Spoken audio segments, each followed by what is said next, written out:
Hello viewers, welcome to Newsweek South Asia, a show where we'll provide you fresh insights into South Asia's geopolitical, strategic and security situation.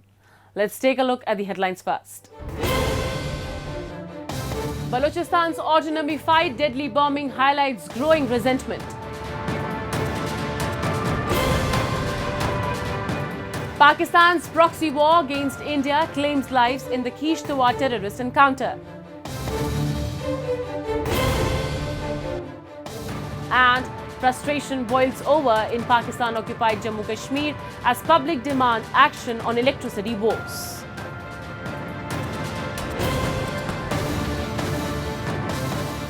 Pakistan's grip on Balochistan is slipping as calls for autonomy intensify amid decades of exploitation and neglect. Balochistan is Pakistan's largest, most resource-rich province, yet its people remain impoverished, underserved and systematically repressed. The recent deadly bombing in Quetta, claimed by the Balochistan Liberation Army, underscores a fierce struggle for autonomy that has left Pakistan scrambling to maintain control. Here's a closer look at the simmering crisis and how Islamabad's policies have fueled Baloch resentment and demands for independence. The attack on Quetta's railway station on November 9th, which claimed at least 26 lives and injured over 60, is just the latest in a series of violent incidents reflecting the worsening insurgency in Balochistan. The Balochistan Liberation Army, which has waged a campaign for independence for decades, swiftly claimed responsibility. The group stated that this suicide bombing was a direct strike against Pakistan's military presence, which many Baloch regard as an occupying force rather than a source of security. The Pakistani army itself says 14 soldiers were killed and numerous were injured. The soldiers, a Pakistani soldier, is the super race in that country. They don't mingle with civilians. They don't travel in the same buggies and train stations where civilians go. So primarily the army was targeted, and they were the main hadaf of the VLA, I believe. And they are the ones who were targeted. So there was no civilians, I believe. It's just make-believe to make propaganda against such organizations that they're terrorists and they kill civilians. Because I think Pakistan army, the loss of innocent life, everybody condemns that. But do you think the Pakistani army is innocent? Committing an ongoing genocide in Balochistan for the last 70 years. It's by no means innocent. So the loss of Pakistani army lives, I don't think qualify as innocent people. Balochistan's insurgency is rooted in long-standing demands for autonomy and deep resentment toward Islamabad's exploitative policies. Though rich in natural resources like gas, coal and minerals, the province's population remains among the poorest in Pakistan. Basic facilities like education and healthcare are lacking, with over 70% of the population living in poverty. The Baloch people say little benefit from the province's wealth, and activists accuse the government of keeping Balochistan underdeveloped to retain control. Pakistan occupied Balochistan primarily to loot, plunder, and exploit its resources. It was never interested in the Baloch people or joining of two countries, as they put it. It's just a land to provide resources for the Pakistanis in general, but Pakistani generals in particular. From history till present, Balochistan is a land to loot, plunder, and the fat cats sitting in Pindi, they are reaping the rewards. So the Baloch have stood up all along against this injustice, and we've been appealing to the world to stand with us. But unfortunately, our appeal has always fallen on deaf ears. Now the Baloch have changed their tactic, or maybe the new generation have had enough. So their tactics are a bit more harsher than previously. The Balochistan Liberation Army and other separatist groups have taken up arms, not only against the Pakistani state but also increasingly targeting Chinese nationals and infrastructure whom they see as complicit in the exploitation of their land. Meanwhile, Pakistan's response has been to intensify military operations, frequently resulting in widespread reports of abductions, torture, and the extrajudicial killings of Baloch activists, intellectuals, and student leaders. International human rights organizations have repeatedly flagged these abuses, and many view the militarized response as only further justifying Baloch demands for independence. Pakistan military presence has always been there. Sometimes more, sometimes less. There's checkpoints on every kilometer, 2 kilometers in Balochistan, where these military men in their uniforms humiliate the young, the old, the elderly, women, children. They ridicule us and they humiliate us. So the new generation, I think, especially after Musharraf's time, it's been like 24 years since Musharraf's era, these youth have been born to witness this with their mothers, sisters, brothers, fathers, then the extrajudicial killings, the mutilated bodies, the mass graves. These kids have witnessed that. My generation, I did not witness that. In my generation, my father was put in prison, or Bhutto used to throw my tribesmen from the helicopters. It was stories, it was hearsay. I never saw anything with my eyes. These kids have been born in a society where their brothers are missing, their sisters are missing, their fathers' mutilated bodies are found. So they have seen a bit too much for such a young population. Decades of unfulfilled promises and suppression have left Baloch groups with little faith in Islamabad's intentions.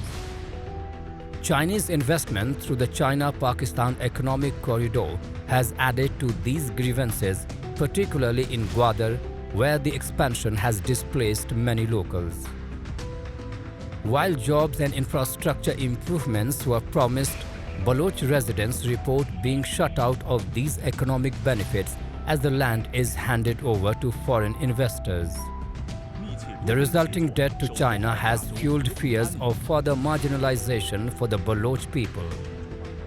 The insurgency in Balochistan has reached a critical point, driven by Islamabad's refusal to acknowledge Baloch demands for autonomy. For the Baloch, this is a fight for control over their land and future against a government more focused on resource extraction than the development of its people.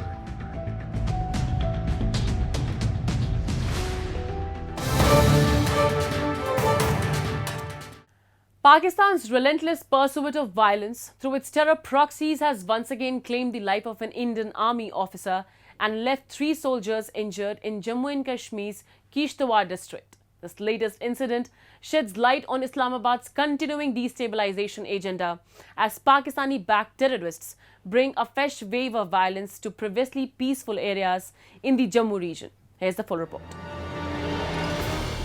The dense forests of Kishtwar in Jammu and Kashmir were the site of a tragic encounter on November 10th.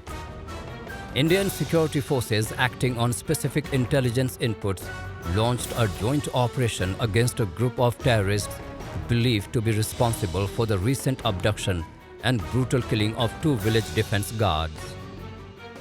The operation, however, came at a heavy cost. Nayab Subedar Rakesh Kumar, a junior commissioned officer from the 2 para, lost his life in the line of duty. 3 other soldiers sustained injuries and are receiving medical treatment. In a statement, the Nagrota-based White Knight Corps paid tribute to Nayab Subedar Kumar's courage and sacrifice. The army underscored its commitment to thwarting terror activities, especially those linked to Pakistan's cross-border operations. As per the intelligence reports, there are approximately around 60 odd terrorists who are foreign terrorists in Kashmir Valley and about 40 odd here in Jammu side, that is the Pir Panchal region, where Kishtwar also falls. So now after the successful election and all, the world, and mind you, the elections were conducted under the observation of 22 foreign diplomats. That is another feather in the cap of the Indian state. Now this has rattled Pakistan totally, because Pakistan has always said and always propagated that Kashmir is a disputed territory, and all this is happening, that all this terrorism and all these killings that are happening is indigenous. It is not by the terrorists. So this myth was shattered.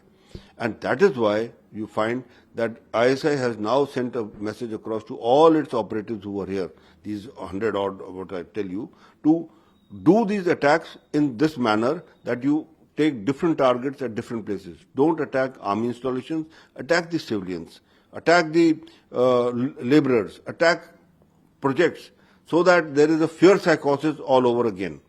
And that is why you see this, there is a, I would say, a resurgence in this terrorism. This latest encounter is not an isolated event. It is a part of a disturbing trend in the Jammu region. After a period of relative calm, Pakistan-backed terrorists have ramped up their attacks, spreading violence from Rajouri and Poonch into other districts like Kishtwar, Doda and Riyasi. Since the beginning of this year, 44 people, including 18 security personnel and numerous civilians, have lost their lives to terror attacks orchestrated from across the border. Civilians too are under constant threat, with targeted killings and ambushes becoming Pakistan's favorite tactics to sow fear and chaos. Despite Pakistan's claims of non-involvement, intelligence and on-ground evidence point to Islamabad's direct hand in this proxy war. Terrorist training camps, logistical support and funding networks continue to thrive on Pakistani soil, fueling an unending cycle of violence in Jammu and Kashmir. This latest incident underscores Pakistan's unwillingness to abandon its strategy of inciting unrest, undermining India's efforts toward peace in the region. Pakistan does not like peace and tranquility in Jammu and Kashmir. They have already fought 4 wars, and after 90s, they have taken up this Operation Topak of planning by General Zia-ul-Haq, where it was the giving 1,000 cuts to India, and those 1,000 cuts were sending these jihadis and these terrorists into the Kashmir Valley to create mayhem. Now this also they have lost, because after Article 370 was abolished and abrogated, and Operation All Out conducted, people in the valley have realized that they were being made a fool of by the politicians from within also, and also Pakistan, the propaganda that was coming there. And that is why they came out in large numbers to vote. Now this, Pakistan is totally trying to do internationalization of this Kashmir issue through these terrorists, which they will not succeed. In response to the growing threat, the Indian Army has intensified its operations across Jammu, with a particular focus on forested areas that provide cover to these terrorist cells. Despite Pakistan's destabilizing efforts, India remains resolute in its mission to safeguard its citizens and borders. With the Kishtwar encounter zone still under active surveillance, security forces are on high alert, determined to prevent further civilian harm.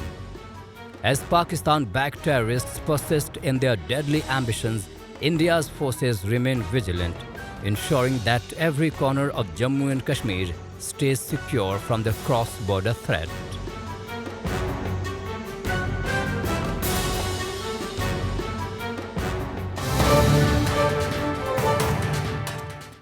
Frustration boils over in Pakistan-occupied Jammu Kashmir as public anger reaches a tipping point over the electricity crisis and decades of government neglect. Fueled by frustration over the government's abject failure to address key issues, residents have warned that their patience is running out. Protesters are taking to the streets, accusing Islamabad of its systematic exploitation and turning the region into a neglected backwater. The electricity crisis has become a symbol of decades-long neglect, and the people are demanding immediate action. The streets of Pakistan-occupied Jammu Kashmir are resonating with chants of defiance as residents protest against what they describe as Islamabad's blatant disregard for their lives and livelihoods. The electricity crisis has emerged as the flashpoint for these demonstrations. Power outages lasting up to 18 hours a day have plunged households into darkness, disrupted businesses, and left hospitals struggling to operate critical equipment. To make matters worse, while Islamabad has reduced electricity tariffs slightly, it has compounded the problem by cutting voltage levels and increasing the duration of load shedding. आप जो call दिए Jammu Kashmir joint अवामी action committee ने, और अगर इस call से पहले लोगों के ये मामलात, मेरी मुराद जम्मू कश्मीर ज्वाइंट अवामी एक्शन कमेटी का जो चार्टर ऑफ डिमांड है, जो तहरीरी शक्ल में हमने हुकूमत को दे दिया हुआ है, अगर वो कंप्लीट ना हुआ तो अवाम बाहर निकलेगी, और इस दफ़ा जो अवाम है वो एक एतमाद से बाहर निकलेगी। Residents accuse Pakistan of systematically exploiting PoJK's natural resources while giving nothing back. Despite being home to massive hydroelectric potential, the region suffers from severe energy shortages because Islamabad diverts power to other provinces, leaving PoJK to fend for itself. Decades of neglect have left the region's infrastructure crumbling. Islamabad has failed to invest in upgrading the power grid, ensuring reliable supply, or supporting local development. The promises made by successive governments remain empty rhetoric, fueling the growing discontent. बिजली सस्ती तो ज़रूर कर दी, लेकिन अब हुआ क्या कि आपकी बिजली की वोल्टेज कम कर दी गई है, फिर आपकी लोड शेडिंग बढ़ा दी गई है। तो ऐसे इलाके भी हमारे हैं जहाँ पे लोड शेडिंग का दौरानिया बहुत ज़्यादा कर दिया गया। Adding to the injustice, PoJK residents are forced to pay exorbitant electricity tariffs despite receiving poor quality service. Islamabad's policies appear designed to squeeze every bit of revenue from the region without addressing the most basic needs of its people. The region's immense natural beauty and strategic importance mean little to Islamabad, which views PoJK as nothing more than a resource bank. The electricity crisis is just one facet of the larger neglect faced by the region. Economic hardships, lack of public services, and political marginalization have created a volatile situation. Protesters are now demanding accountability and warning of intensified agitation if their demands are not met. The government's response so far has been limited to vague promises of improvement that fail to materialize. This refusal to act has only deepened the mistrust of Islamabad, which many in PoJK see as an occupying force rather than a governing authority.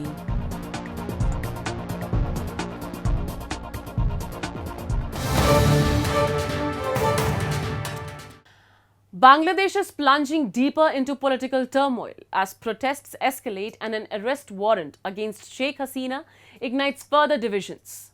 The interim government, led by Nobel laureate Muhammad Yunus, has pledged reforms, but public trust is dwindling. Growing violence, including attacks on religious minorities, has only added to the chaos. With uncertainty over free and fair elections, the nation stands at a critical crossroads. Let's delve into the details. In a controversial move, the portrait of Sheikh Mujibur Rahman, the founder of Bangladesh, was removed from the president's office in Dhaka. This followed mounting criticism and pressure from student leaders who have been agitating against the ousted Prime Minister Sheikh Hasina. Since the violent protests that led to Hasina's removal in August, Sheikh Mujibur Rahman, Hasina's father and the architect of Bangladesh's independence, has become a target of the protesters' ire. Statues, portraits, busts and even banknotes bearing his likeness have been defaced or dismantled as a symbol of resistance to his legacy. For many, anything remotely connected to the father of the nation has come to be seen as a symbol of the old political order. The situation in Bangladesh has grown increasingly volatile, with a deepening sense of lawlessness and instability gripping the country. Opposition groups, particularly supporters of the Bangladesh Nationalist Party (BNP), are vocal in their demands for accountability, focusing much of their anger on Sheikh Hasina's long-standing rule. Recently, thousands of BNP supporters marched through Dhaka calling for Hasina to be tried for alleged corruption and human rights abuses during her time in power. এই যে খুনি হাসিনা গত 16 থেকে 17 বছর ধরে বাংলাদেশের যে গণতান্ত্রিক ব্যবস্থাকে ধ্বংস করেছে, তার বিপরীতে আমরা খুনি হাসিনার বিচার দাবি করছি এবং একই সাথে সাথে যে অন্তর্বর্তীকালীন সরকার এখন রাষ্ট্র ক্ষমতায় রয়েছে, আমরা বিশ্বাস করি তারা দ্রুত সময়ের মধ্যে একটি জনগণের সরকার প্রতিষ্ঠা করবে।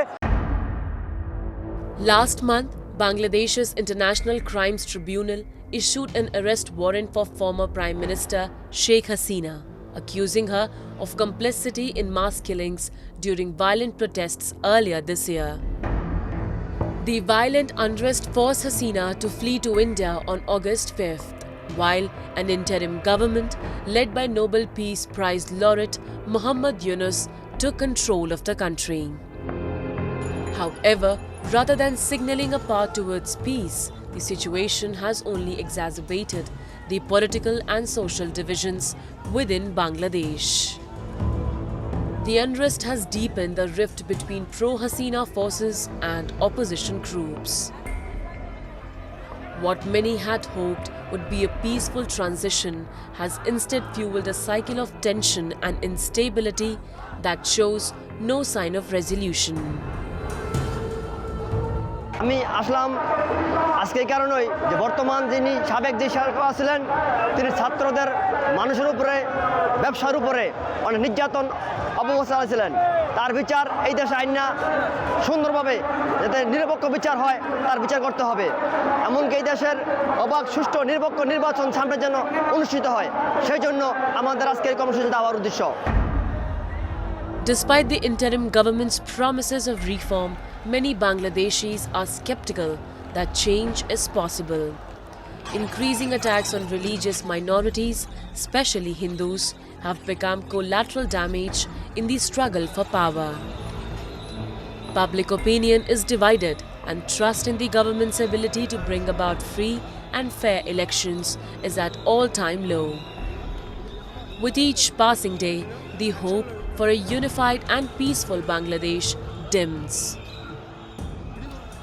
As the nation grapples with its future, the question remains: will Bangladesh find a way out of this deepening crisis, or is it on the path to a fractured, violent future? The answer is unclear. For many, the situation is becoming increasingly hopeless.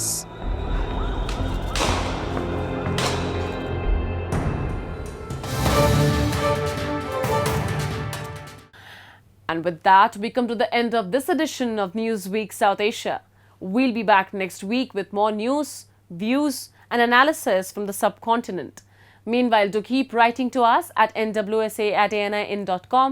This is Shivangi Mishra, signing off on behalf of the entire production team of Newsweek South Asia. Goodbye and take care.